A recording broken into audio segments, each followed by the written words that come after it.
what this review is about is actually more so for new players. Games like Call of Duty, it's longer round times. It's kind of like the Gulag Cypher.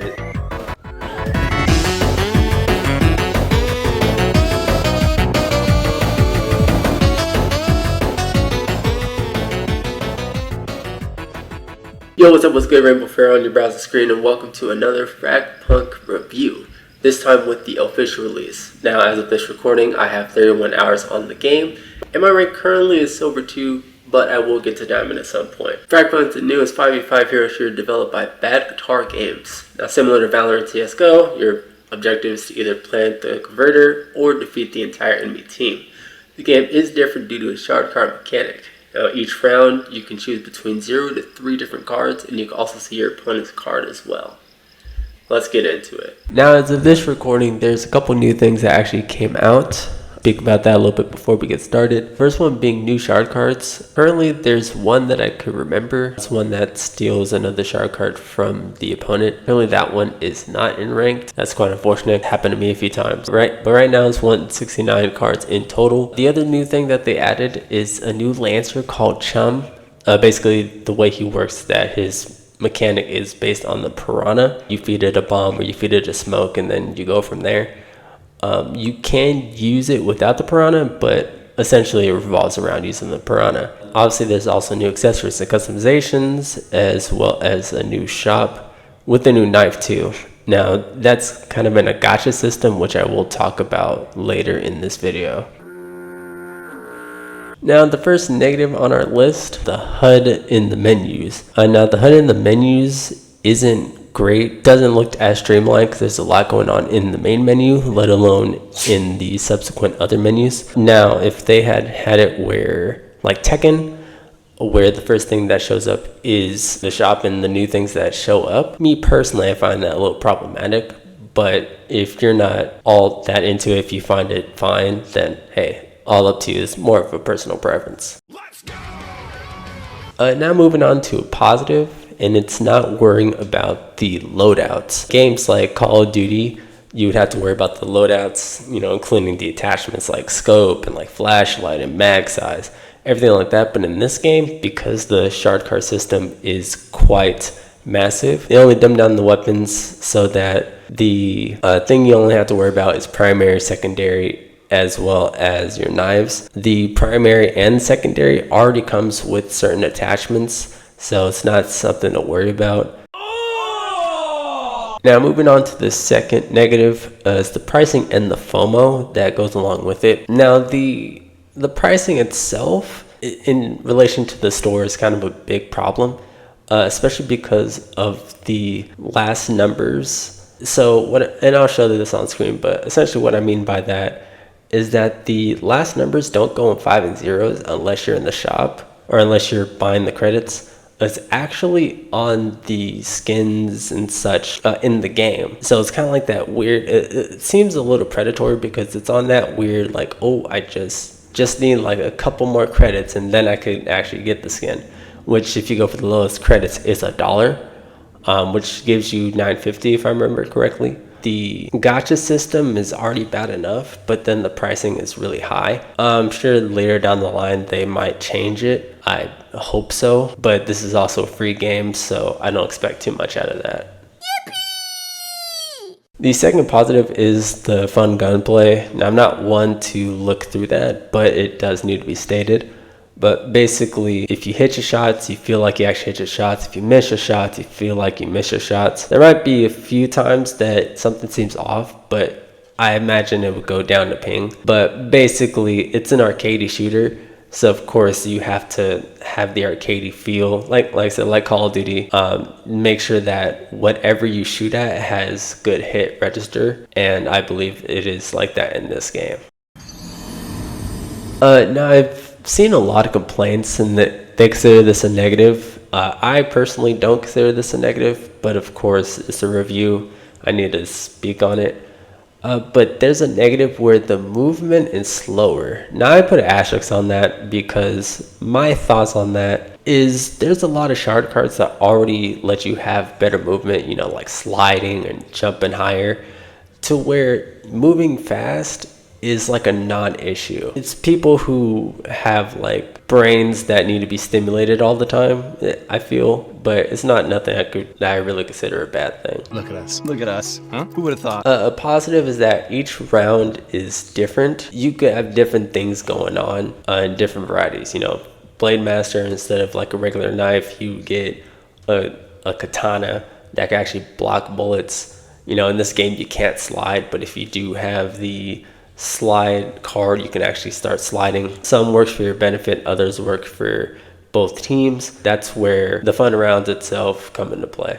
Whatever could be the problem. Speaking of rounds, this game needs longer round times. Now, by that I mean like before the round starts, you know, picking your lance or picking the cards. That needs to be longer.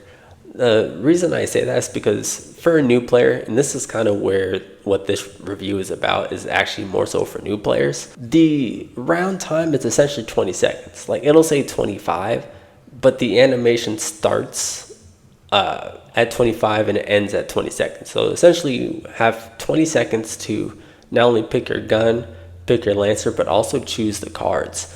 And for a lot of new players, since there's 169 cards, a little bit less than ranked, but 169 cards, you have to read each one very quickly.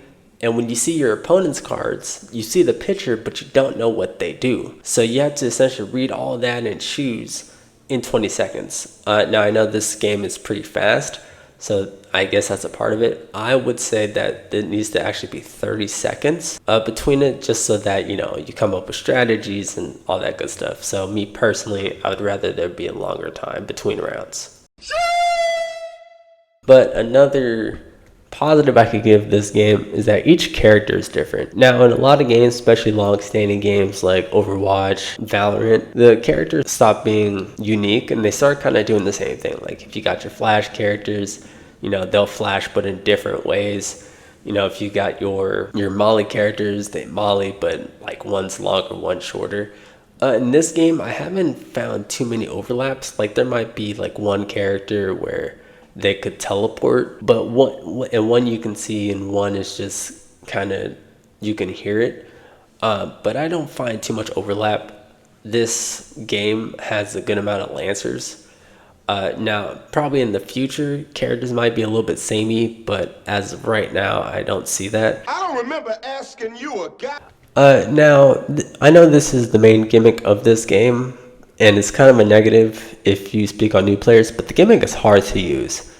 With all the shard cards in play, and especially with some cards that you don't see until you see it from in the game and then you collect it, there's so many cards that do so many different things, especially because it's not just cards that you get, but also cards that you add to. Like when you add the points, you know, if you only add 1 point, it does a little bit. If you do the max points, that's where you get the full value. The shard card system just has a lot going on and a lot of things you need to remember between the rounds, because if you forget any of them, or if you buy some cards and then you don't really use them that effectively or don't use them at all, it's kind of a waste. And then you just have to consider a whole bunch of stuff.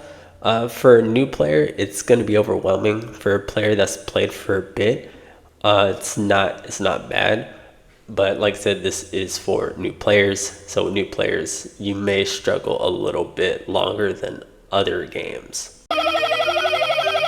Another thing for this game is a game mechanic, and honestly, as you probably noticed by now in this review, a lot of the negatives are outside the game and a lot of the positives are when you actually play the game. There's a mechanic that's called Dual Master.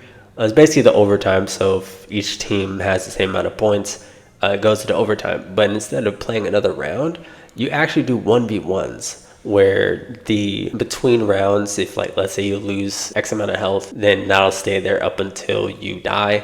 And if you use abilities, they won't be there next round, things like that. I really enjoy this mode. There's some maps where it's kind of weird, where it feels a little one-sided, even though the layout is the same. It feels like one-sided on where to go, but the maps are smaller. It's kind of like the Gulag in Call of Duty. You know, you can't just let the round keep going. That's when you start losing health. Everything can be used, so you can use any gun because you have one life. I find the Duel Master mode to be amazing, and I'm glad it's in this game. Look at this. Somebody come look at this. Now the next thing I'm going to talk about is pretty much top 3 in my negatives, and that being the sound design.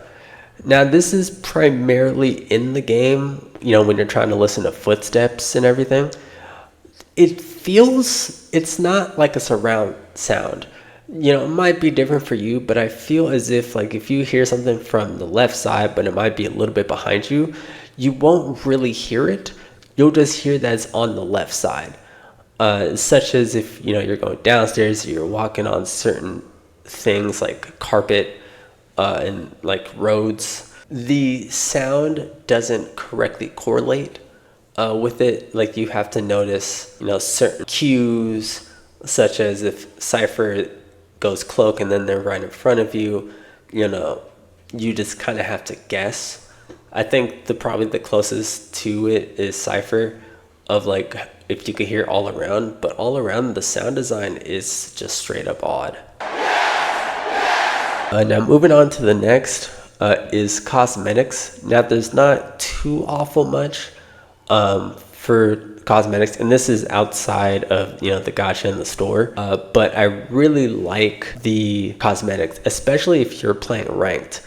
They give you gold skins, or you can buy gold skins, so that way it kind of shows off how you progressed. I do really like them because even the most basic cosmetics still have sleek designs, so I really enjoy that. I'm a big cosmetics fan, so if I like it, then it's really good. This all said, I highly recommend that you play this game. I've been having so much fun with this game, and currently haven't felt the need to discard playing the game.